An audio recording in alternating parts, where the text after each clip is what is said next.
ज्ञानराज वारकरी शिक्षण संस्था रामेष्टेवाडी या संस्थेच्या कीर्तनकार हरिभक्तपरायण कुमारी पौर्णिमाताई कलकुरे यांनी धर्ममंडपात मांडली बाईची व्यथा अर्थात आईची कथा. ज्ञानदेव तुकाराम पंढरीनाथ भगवान की जय. माऊली ज्ञानेश्वर महाराज की जय. जगद्गुरु तुकाराम महाराज की जय. छत्रपती शिवाजी महाराज की जय. धर्मवीर संभाजी महाराज की जय.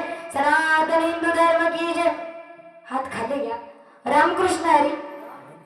मी पौर्णिमा मल्लू कलकुरे. मी श्री ज्ञानराज वारकरी शिक्षण संस्थेत शिकते. माझे गुरुवरे हरिभक्त पारायण विजय महाराज रामिष्टे यांना मी वंदन करताना थोडंसं आईबद्दल बोलायला सुरुवात करते. आईबद्दल बोलायच्या आधी पहिल्यांदा मला सांगा, मुलगी कोण आहे हो? कोणती? तिच्यावरती अत्याचार होतात. आजकालच्या जगामध्ये मुलींना कमी मानतात, पण नीट लक्ष देऊ नाही का? मुलगी कोण आहे? मुलगी जन्माला येताना घेऊन येते प्रेम आणि माया. मुलगी जन्माला येताना घेऊन येते प्रेम आणि माया. स्त्रीचा जन्म कधीच जात नाही माया. कधी मुलगी, कधी पत्नी, कधी आई होत असते. कधी मुलगी, कधी पत्नी, कधी आई होत असते. सासर आणि माय रोजवणारी मुलगी एक ज्योत असते. मुलगी एक ज्योत असते. अशी असते मुलगी. अहो, तिच्यावरतीच अत्याचार होतात, मुलींवरतीच नाही तर स्त्रियांवरती सुद्धा अत्याचार होतात. स्त्रियांना पुरुष मंडळ मानत नाहीत, पण नीट लक्ष देऊ नाही का? ती स्त्री कोण आहे ते सांगते ऐका. एक लहानशी मुलगी तिच्या आजीकडे जाते. एक लहानशी मुलगी तिच्या आजीकडे जाते आणि आजीला विचारते, आजी, हे आजी, स्त्री म्हणजे काय ग? कोण असते कोण स्त्री? मोठी बिंदू झालेल्या डोळ्यांनी, सुरकुत्या पडलेल्या चेहऱ्याने आजी बोलते, स्त्री सुद्धा मनुष्य आहे, तिला पण तिचं आयुष्य आहे. स्त्री सुद्धा मनुष्य आहे, तिला पण तिचं आयुष्य आहे. तुडवली तर नागिन आहे, डिवसली तर वाघीण आहे. ताण्या बाळाची ती नीज आहे, कडाडली तर वीज आहे. आणि बरकापरी तिच्याच गर्भात भविष्याचं बीज आहे. भविष्याचं बीज आहे. स्त्री म्हणजे एक शक्ती आहे. अशा स्त्रीला मी वंदन करते आणि आईबद्दल बोलायला सुरुवात करते. लहान मुलाला प्रश्न पडतो की या जगात आईला का मानतात? आईच का सर्वश्रेष्ठ, वडील का नाही? तर थोडक्यात सांगते ऐका. एका गावात एक साधू बाबा होते. एक लहानसा मुलगा साधू बाबांकडे जातो आणि बाबांना विचारतो, बाबा, या जगात आईला का मानतात? आईच का सर्वश्रेष्ठ, वडील का नाही? तर ते बाबा म्हणतात, बा तू घरी जा. घरी गेल्यानंतर वीट घे, ती पोटाला बांध आणि रात्र मला काढून दाखव. जसं साधू बाबांनी सांगितलं तसा तो मुलगा करतो. घरी जातो. घरी गेल्यानंतर वीट घेतो, ती पोटाला बांधतो ना, त्याला वागता येत नाही, झोपता येत नाही. तो तसा करतो आणि साधू बाबांकडे येतो आणि बाबांना म्हणतो, बाबा मला सांगा, तुम्ही नक्की मला काय सांगितलं? त्यावर ते बाबा म्हणतात, बा तुला समजायला पाहिजे होतं, तीच आई 9 महिने पोटात तुझं जो वाढवते, तिला त्रास झाला नसेल का? तिला वागताना त्रास झाला नसेल का? तिला जेवताना त्रास झाला नसेल का? म्हणून आई आई असते. आ म्हणजे आत्मा, ई म्हणजे ईश्वर, हे दोन्ही देवाने रूप दिलेलं ते म्हणजे आई. या जगात 50% मुलं आई वडिलांशी खोटं बोलतात, खरंच बोलतात. असाच एक मुलगा आईनं फोन केला, बाळा कुठे आहेस? तो तिथंच असून आईला म्हणतो, आई 10 मिनिटात येतो. आई 10 मिनिटांनंतर कॉल करते, ते आईचं काळीज असतं. तो आई वडिलांशी खोटं बोलतो. ह्या जगात अशी कितीतरी लोक आहेत ज्यांच्या घरी वाट बघणारं कोण नाही, ज्यांना विचारायला कोण नाही, बा तू जेवलास का, बा तू खाल्लंस का, असं विचारायला कोण नाही. आपल्याकडे आहे परंतु आपल्याला किंमत कळत नाही. वाट बघण्याचं तात्पर्य काय सांगते ऐका. एका गावात एक शेतकरी होता. त्या शेतकऱ्याने सुंदर असं वासरू विकत घेतलं. त्या वासराला सुंदर वळण लावलं. वासरू सकाळी धावणीतून सुटायचं, जंगलात जायचं, संध्याकाळी घरी यायचं. आता तुम्ही म्हणाल ह्यात काय चांगलं वळण?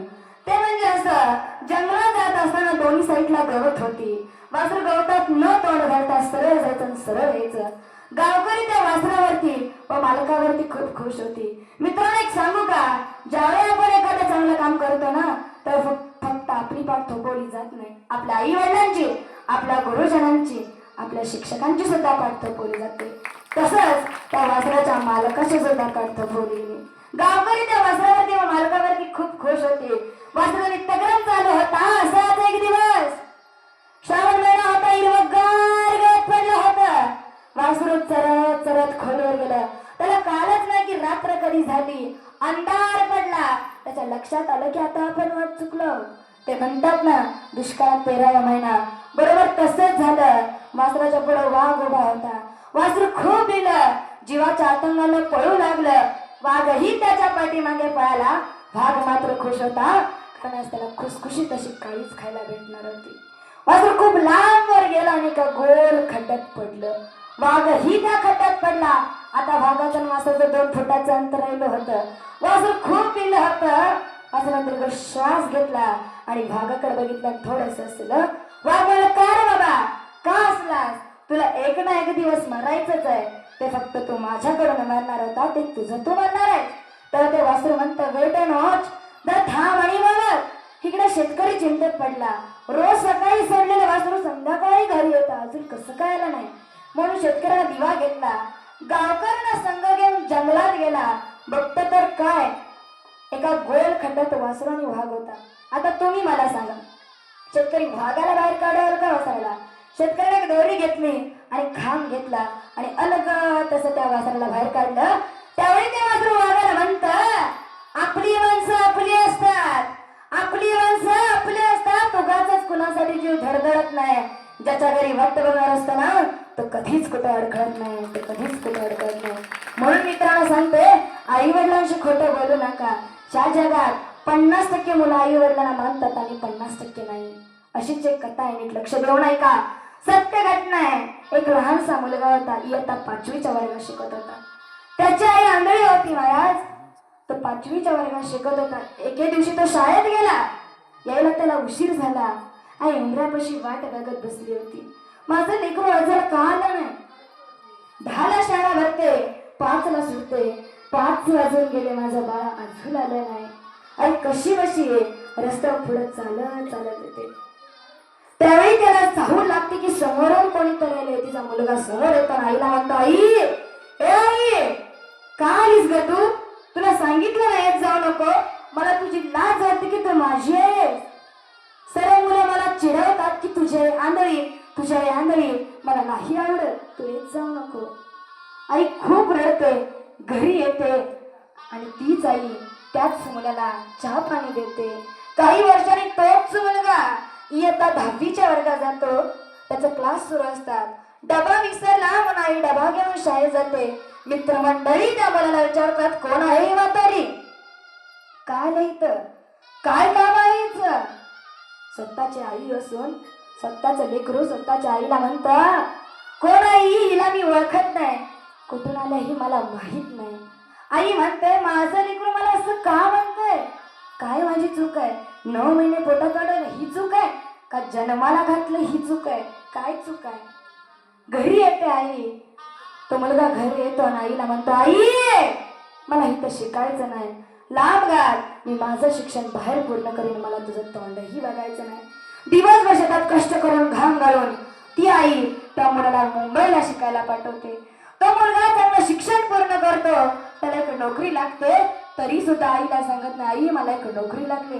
काही वर्षानंतर तो त्याचं लग्न सुद्धा करतो. तरी सुद्धा आईला सांगत नाही, माझं लग्न झालंय. काही वर्षानंतर त्याला मुलगा सुद्धा होतं. तरी सुद्धा आईला सांगत नाही, आई तुला एक नातू झालाय. बाहेरून आईला बातमी कळते की तिला एक नातू झालाय. आजीचं काळीज खूप हळवं. नातू म्हणलं, आधी ताडकन तिथनं उठली, कशी बशी चालू लागली, बस स्टँडवर गेली, बस पकडली, मुंबईमध्ये गेली. पत्ता हुडकत हुडकत कशी बशी रूम पशी पोहोचली. रूमचा दरवाजा ठोकला. पुढे चाहूल लागली की समोरून कोणीतरी आले. सुनबाई विचारू लागते, अहो कोण आहात तुम्ही?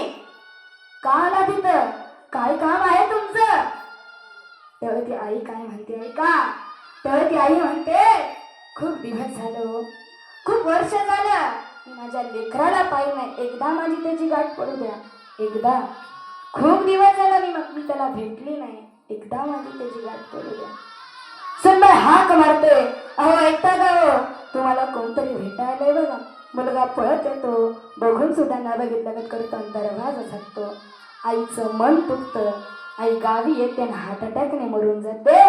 तोच मुलगा चांगला नोकरीवंत होता म्हणून गावकऱ्याने त्याचा सत्कार ठेवला. दिसतं तसं नसतं म्हणून तर जग फसतं. त्या मुलाचं तेवढं काही चांगलं नव्हतं. जो मुलगा आई वडिलांना मानत त्याच खरा. सत्कार ठेवला, सत्कार असाच बसला होता. तरी सुद्धा त्याचं लक्ष फक्त आणि फक्त गेटकडे होतं की आता माझी आंधळ्या येईल, मग माझी आंधळ्या येईल, या सर्वांपुढे माझी इज्जत जाईल. मनात एकच विचार होता. तो भाषणाला येतो तरी सुद्धा त्याच्या मनात एकच विचार होता की आता माझी आंधळ्या येईल, मग माझी आंधळ्या येईल, या सर्वांपुढे माझी इज्जत जाईल. कार्यक्रम संपन्न होतो. मुलगा गाडीत बसताना थोडं साईबद्दल प्रेम जाग होतं. पण ते आलोय गावात तर जाऊया घराकडनं. मग गाडी घराकडनं घेतो.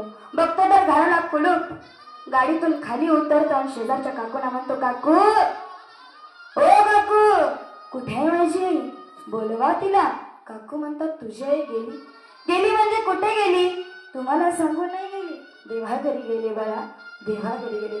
तर तो मुलगा खूप रडतो आणि म्हणतो, आई माईची गेली सावली, करुणेचा हरवला सागर. माईची गेली सावली, करुणेचा हरवला सागर. उरली नाही साथ मला आई, आठवणीत राहील क्षणाक्षणाला आई, आठवणीत राहील क्षणाक्षणाला. मुलगा खूप रडतो, खूप रडतो. तेव्हा त्या काकू म्हणतात, बाळा तुझ्या आईला सारखं वाटत होतं की आंधळ्याची एक ना एक दिवस तुला आठवण येईल, तू येशील मला भेटायला. तुझ्या आईला सारखं वाटत होतं. तुझ्यासाठी निरोप ठेवलाय बघ. मुलगा विचारतो, काय ठेवलाय? आज जा, आत गेल्यानंतर पेटी उघड, त्या पेटीत एक पत्र आहे बघ, ते वाच. जसं काकूनी सांगितलं तसा तो मुलगा करतो. आत जातो, पेटी उघडतो, त्या पेटीतलं पत्र काढतो. त्या पत्रात असं लिहिलं होतं, बाळा बाळा मी पहिल्यापासून आंधळी नव्हती. ज्यावेळी तुझा अपघात झाला होता ना, त्यावेळी माझे डोळे मी तुला दिले म्हणून मी आंधळी झाली. त्यावेळी ती आई त्या मुलाला काय म्हणते बघा, बेटा बेटा इस हमारे दुनिया में सब कुछ मिलता है बेटा, लेकिन माँ नहीं मिलती बेटा, माँ नहीं मिलती. खरंच मित्रांनो, या जगामध्ये सर्व गोष्टी, सर्व वस्तू पैशाने विकत घेऊ शकतो, पण आईला कधीच विकत घेऊ शकत नाही. आईची माया कधीच विकत घेऊ शकत नाही. जाता जाता एवढंच सांगते, बाग में फूल खिलते लेकिन गुलाब जैसे नहीं, बाग में फूल खिलते लेकिन गुलाब जैसे नहीं. देश में रिश्ता होता है लेकिन माँ बेटे जैसा नहीं, देश में रिश्ता होता है लेकिन माँ बेटे जैसा नहीं. मला तर थोडंच आईबद्दल बोलायला दिल्याबद्दल गुरुवारी हरिभक्त परायण विजय महाराज रामेश टेक यांचा आभार मानते. तुम्हा ग्रामस्थांचा आभार मानते आणि इथंच थांबते. धन्यवाद. हा 2 मिनिट फक्त